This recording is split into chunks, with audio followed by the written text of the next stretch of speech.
From the kitchen restaurant in Sacramento, California, Sun-Fed Ranch brings you Beef Hacks with Michelin-starred Chef Kelly McCown.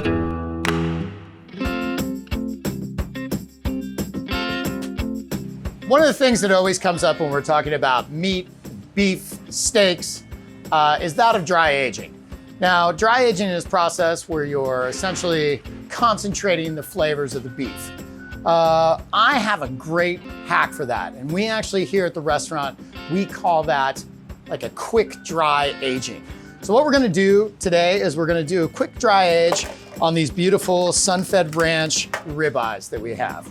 So the first thing that you're gonna need is you're gonna need a tray with a little bit of cheesecloth on it.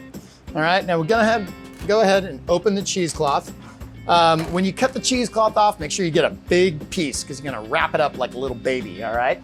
Then the next thing that we're gonna do is we need some kosher salt or some sea salt. It's really up to you. We need a little bit of chopped garlic, and then we also need some minced shallots. If shallots aren't readily available for you, go ahead and use sliced red onion is fine. And then we have a mix of herbs here. Predominantly, I like to use the savory herbs. So thyme, rosemary, and sage is what we have here. So the first thing that you're gonna do is take the ribeyes and the salt and salt them liberally. So it's going to look like a lot initially, but what's gonna happen is as the beef begins to soak up the salt and the beef begins to sweat, it's gonna throw off a lot of liquid. And a lot of that is gonna rinse some of that salt away. So once again, make sure that you put a nice copious amount of salt on there. All right, just like so.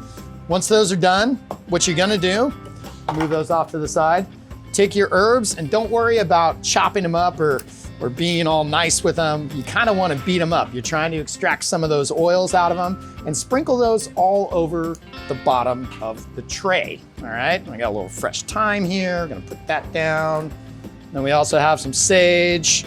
All right, go ahead and just rip that, kind of crushing it with your hands as you're going along. All right. Then what we're gonna do, take a little bit of your garlic and scatter that around or sprinkle that. Or if you're still in a French kitchen, you would say sanger. All right, I'm gonna put that down. And then also a little bit of your shallot down as well. Create a nice bed, all right? More flavor isn't gonna be an issue.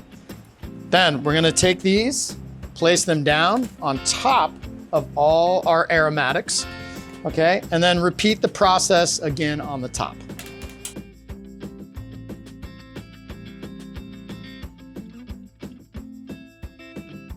Then, what we're gonna do is we're gonna put it away for the night, all right? So what you're gonna do is you're gonna let these cure 24 hours in your refrigerator. And then at that point, what you've done is concentrated all the beef flavor in there, infused it with a little bit of the flavor from the aromatics, and then at that point, you're ready to go. So here are some Sun-Fed Ranch steaks that I did yesterday and let them cure. And I just kind of want to show you the difference. So what we're going to do essentially is you're going to pull off the cheesecloth. As you can see already, there's a little bit of moisture in the bottom of the pan. So it's drawn out some of that moisture and kind of concentrated those flavors. And then to get your steaks ready for cooking, all you're gonna do is pull them out, and then you're basically just going to brush off a little bit of the aromatics. Now, you don't have to be super meticulous and pick every little piece off. In fact, once you cook them with a little bit of that herb and aromatics on there, they're quite delicious.